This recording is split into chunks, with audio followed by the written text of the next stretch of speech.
आप? इस देश की भूभागीय अखंडता पर आज खतरा मंडरा रहा है। चीन हमारे घर में घुसकर बैठा हुआ और हमारे घर में घुसकर अब स्थायी शेल्टर बना रहा है और आप एक शब्द नहीं बोल रहे हैं। ये वही इलाका है जहां से होकर हमारे टैंक ऊपर जाते हैं। ये वही इलाका है जहां से आपूर्ति होती है सियाचिन में हमारी सेना के लिए। ये वही इलाका है जहां से कुछ दूरी पर डीबीओ की हवाई पट्टी, और ये वही इलाका है जहां पर बेल्ट एंड रोड इनिशिएटिव के चलते चीन जो है वो एक बड़ा हाईवे बना रहा है। कहां है प्रधानमंत्री पद की गरिमा जब वो अचार के डब्बे पर कहते हैं औरत की फोटो लगा दो, अचार बिकने लगेगा? कहां है प्रधानमंत्री पद की गरिमा की एक चुनी हुई सांसद को अपने बगल में जो सामने बैठी हुई सांसद को सूप नखा कहते हैं? छुई मुई बन के प्रधानमंत्री जी क्यों रहते हैं? आप छुई मुई हैं क्या? अरे आप देश के प्रधानमंत्री हैं, आपकी 10 आलोचना करी जाएगी, आपसे 10 सवाल पूछे जाएंगे। देश ने आपको चुनकर इतने सर्वोच्च पद पर बिठाया तो आपकी जवाबदेही तय नहीं होगी। क्योंकि हमारे सेना का शौर्य और पराक्रम तो ऐसा है कि लोगों की रूह कांप जाए। लेकिन ये सब शायद मोदी जी के मौन, शायद मोदी जी के चुप रहने, शायद मोदी जी की जो क्लीन चिट दी गई थी, कोई घुसा हुआ नहीं है, उसी से चीन का दुस्साहस लगातार बढ़ रहा है। क्या राष्ट्रीय सुरक्षा को खतरे में डालना देशभक्ति है? क्या इस पे चुप रहना देशभक्ति? अगर है तो बोलिए, और अगर नहीं है तो शर्म कीजिए, कान पकड़िए, माफी मांगिए और आगे कार्रवाई कीजिए। हमारे 20 सैनिकों की शहादत को भुलाकर खूब गलबैयां करी, लाल आंख की जगह लाल शर्ट पहनकर खड़े हो गए स्वागत में शी जिनपिंग के। लेकिन सवाल यही है कि देश की भूभागीय अखंडता के साथ जब चीन ये दुस्साहस कर रहा है तो आप चुप क्यों हैं?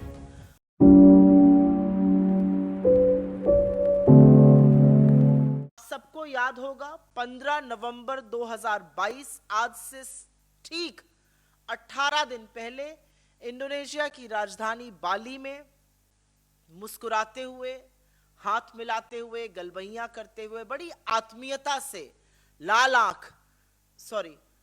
शर्ट पहनकर प्रधानमंत्री मोदी शी जिनपिंग से, चीन के राष्ट्रपति से मिल रहे थे। 18 दिन के बाद अत्यंत व्यथित, अत्यंत विचलित करने वाली खबरें आ रही हैं और उनके मुताबिक उत्तरी डेप्सांग में, उस इलाके में जहां पर चीन ने घुसपैठ करी हुई है और उसकी घुसपैठ बरकरार है, चीन ने वहां पर 200 स्थायी शेल्टर बना लिए हैं।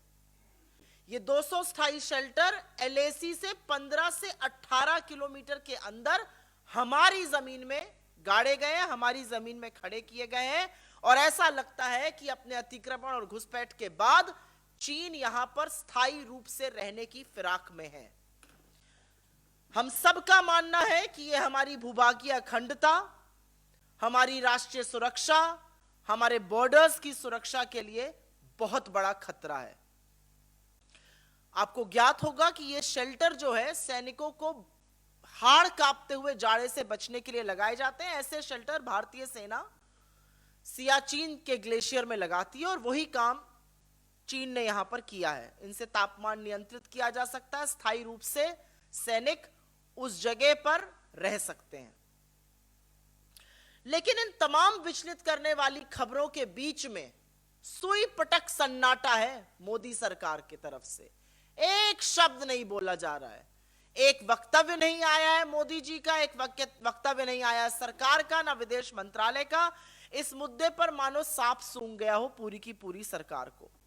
और याद रखिएगा, कुछ चरण चुंबक आपका ध्यान भटकाने की कोशिश जरूर करेंगे, लेकिन डेप्सांग और डेमचौक दोनों में चीनी घुसपैठ हुआ है, अतिक्रमण किया हुआ है। उनकी मौजूदगी के कारण भारतीय सेना आज patrolling point 10, patrolling point 11, patrolling point 12, 13 और 14 तक गश्त नहीं कर पा रही है। और खबरों के ही मुताबिक, जिसकी पुष्टि तमाम सैन्य अधिकारियों ने करी है, खबरों के ही मुताबिक हम उन पेट्रोलिंग पॉइंट्स तक ना गश्त कर पा रहे हैं और जो नया बफर जोन है वो हमने अपने ही पेट्रोलिंग पॉइंट तक बनाने का भी दुष्कर्म किया है। अब आपको याद होगा कि इस पर हम लोगों ने पहले भी इस मंच से बात करी और फिर से उसको दोहरा देते हैं कि ये डेप्सांग का इलाका इतना स्ट्रेटेजिक, इतना सामरिक क्यों है? ये वही इलाका है जहां से होकर हमारे टैंक ऊपर जाते हैं। ये वही इलाका है जहां से आपूर्ति होती है सियाचिन में हमारी सेना के लिए। ये वही इलाका है जहां से कुछ दूरी पर डीबीओ की हवाई पट्टी, और ये वही इलाका है जहां पर बेल्ट एंड रोड इनिशिएटिव के चलते चीन जो है वो एक बड़ा हाईवे बना रहा है। तो हर तरह से सरहद की सुरक्षा से, भूभागीय अखंडता से, राष्ट्रीय सुरक्षा से ये अत्यंत स्ट्रेटेजिक, अत्यंत महत्वपूर्ण इलाका है। इसके साथ खिलवाड़ रत्ती भर भी नहीं हो सकता है। लेकिन मुद्दे सिर्फ ये नहीं है, ये कुछ सैटेलाइट इमेजेस हैं जो हम आपके साथ अभी साझा कर लेंगे। कैमरे के लिए दिखा दे रही हूं, ये सैटेलाइट इमेजेस अभी हम आपके साथ साझा करेंगे, कलर्ड में और उभर कर आएंगी। इन सैटेलाइट इमेजेस के मुताबिक कुछ और गंभीर और कुछ और तथ्य सामने आ रहे हैं। पैंगोंग त्सो झील के बगल में चीनी निर्माण, जिसमें पीएलए का डिवीजन मुख्यालय, गैरिसन, आर्टिलरी और एंटी एयरक्राफ्ट गन के लिए, हथियार के लिए आश्रय बनाया गया है। 2 साल में बनाए गए बख्तरबंद इस सैटेलाइट इमेज के माध्यम से दिख रहे हैं। इतना ही नहीं, वहां पर एक नए रेडोम, एक गुंबद नुमा स्ट्रक्चर होता है, नए रेडोम का निर्माण किया गया है। 2 माइक्रोवेव टावर लगे हैं। पैंगोंग त्सो झील के पास अतिरिक्त बड़े पैमाने पर जो चीनी निर्माण चल रहा है वो इस सैटेलाइट इमेज से साफ होता जा रहा है।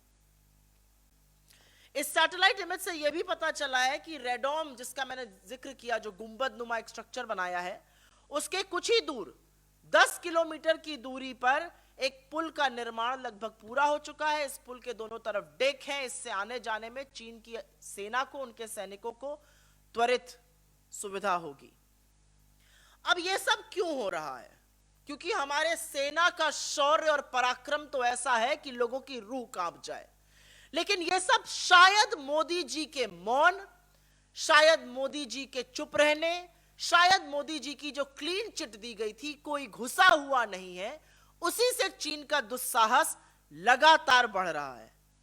क्योंकि यह बेधड़क विस्तारवाद, यह निर्लज्ज घुसपैठ चीन तभी कर सकता है जब हमारी सरकार और हमारे प्रधानमंत्री मूक दर्शक बने हुए हैं।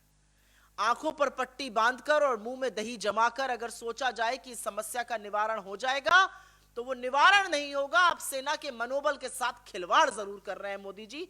ये हम जरूर इस मंच से और तमाम और मंचों से कहते हैं। आपको बड़ी दिक्कत हो जाती है, छुई मुई बन जाता है, कोई आपको कह दे, आपकी पूरी ट्रोल सेना लग जाती है। लेकिन क्या देश से बड़े हैं आप? इस देश की भूभागीय अखंडता पर आज खतरा मंडरा रहा है। तमाम रिपोर्ट के मुताबिक चीन हमारे घर में घुसकर बैठा हुआ और हमारे घर में घुसकर अब स्थायी शेल्टर बना रहा है, और आप एक शब्द नहीं बोल रहे हैं। और आपके बना रहा है ट्रोल आर्मी, और आपकी ट्रोल आर्मी साथ चुप है, सारा वो प्रोपेगेंडिस्ट साथ चुप है। आप इस देश से बड़े हो गए। इसलिए हमारे कुछ सवाल हैं, और वो सवाल हम तब तक पूछेंगे जब तक जवाब ना मिल जाए।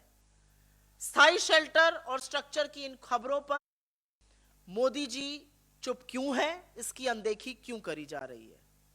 क्या चीन की हरकतों से सरकार अनभिज्ञ है या जानबूझकर चुप बैठी है? हमारी जमीन में बने इन शेल्टरों और स्थायी ढांचों को हटाने के लिए क्या कार्रवाई की जा रही है? डेप्सांग और डेमचौक जैसे सामरिक इलाकों से चीनी सेना को खदेड़ने के लिए क्या कार्रवाई की जा रही है? सरकार सजग क्यों नहीं है? और मैं इन फर्जी राष्ट्रवादियों से यह जरूर पूछना चाहती हूं कि क्या राष्ट्रीय सुरक्षा को खतरे में डालना देशभक्ति है? क्या इस पे चुप रहना देशभक्ति है? अगर है तो बोलिए, और अगर नहीं है तो शर्म कीजिए, कान पकड़िए, माफी मांगिए और आगे कार्रवाई कीजिए।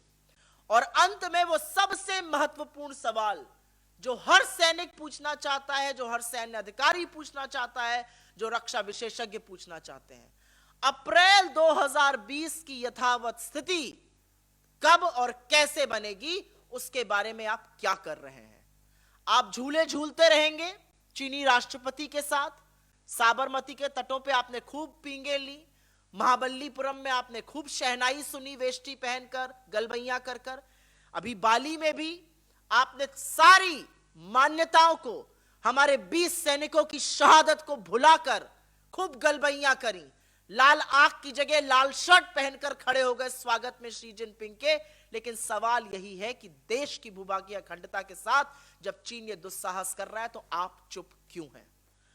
मुझे पूरा विश्वास है कि कोर कमांडर की मीटिंग में यह मामला उठाया जाएगा। मुझे पूरा विश्वास है कि अभी तक जितनी भी कोर कमांडर की मीटिंग्स हुई हैं उसमें त्वरित और महत्वपूर्ण फैसले लिए गए हैं। हमें अपनी सेना के शौर्य और पराक्रम पर ही तो पूरा विश्वास है।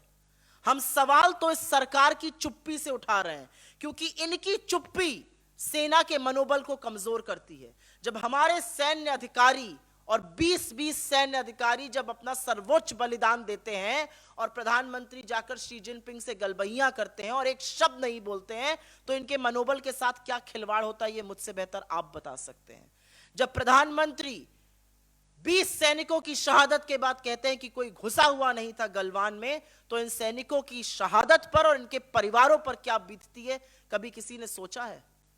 जब सैन्य पराक्रम और शौर्य के चलते हम स्ट्रेटेजिक जगहों पर कब्जा करते हैं और वहां से पीछे हटा दी जाती है ये सेना, तो इन पर क्या बीतती है कभी किसी ने सोचा है? जिस पेट्रोलिंग पॉइंट तक हम गश्त करते थे वहां से पीछे हटाकर उसको बफर जोन बना दिया जाता है, कभी सोचा है क्या बीतती है सेना पर? आपको क्या लगता है सेना पर क्या बीतती है जब चीन पर आंख में धूल झोंकने का काम मोदी जी करते हैं कुछ ऐप बैन करके, और चीन को लगातार व्यापार बढ़ाकर देते जा रहे हैं। चीन सबसे बड़ा हमारा व्यापारी पार्टनर बन गया है। एक तरह से देखिए तो चीन का यह अतिक्रमण तो फंड मोदी जी कर रहे हैं।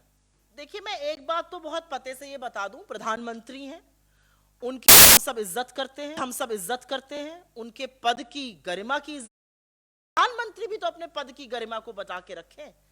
जब प्रधानमंत्री अपने पद की गरिमा को भूलकर उल जलूल बातें करते हैं, उल जलूल टिप्पणियां करते हैं, तो सुनने को भी तैयार रहे। हम उनकी बिल्कुल इज्जत करते हैं, लेकिन मैं आपसे पूछना चाहती हूं, ये छुई मुई बन के प्रधानमंत्री जी क्यों रहते हैं? आप छुई मुई हैं क्या? अरे आप देश के प्रधानमंत्री हैं, आपकी 10 आलोचना करी जाएगी, आपसे 10 सवाल पूछे जाएंगे। देश ने आपको चुनकर इतने सर्वोच्च पद पर बिठाया, तो आपकी जवाबदेही तय नहीं होगी। एक सवाल पूछ लो तो प्रधानमंत्री की बेइज्जती कर रहे हैं, एक सवाल पूछ लो तो इसका बदला कौन देगा? अरे कब तक अपने बददिमाग प्रवक्ताओं के पीछे छुपे रहिएगा? और ये छुपे रहने की आदत छोड़ दीजिए, क्योंकि प्रधानमंत्री जब वैधव्य झेलती हुई हमारी प्रेसिडेंट को कांग्रेस की विधवा कहते हैं, और एक मां को जर्सी गाय कहते हैं, और एक पत्नी को 50 करोड़ की गर्लफ्रेंड कहते हैं, एक चुनी हुई मुख्यमंत्री के साथ दीदी ओ दीदी करते हैं, तब उनकी गरिमा कहां चली जाती है? कहां है प्रधानमंत्री पद की गरिमा जब वो अचार के डब्बे पर कहते हैं औरत की फोटो लगा दो, अचार बिकने लगेगा?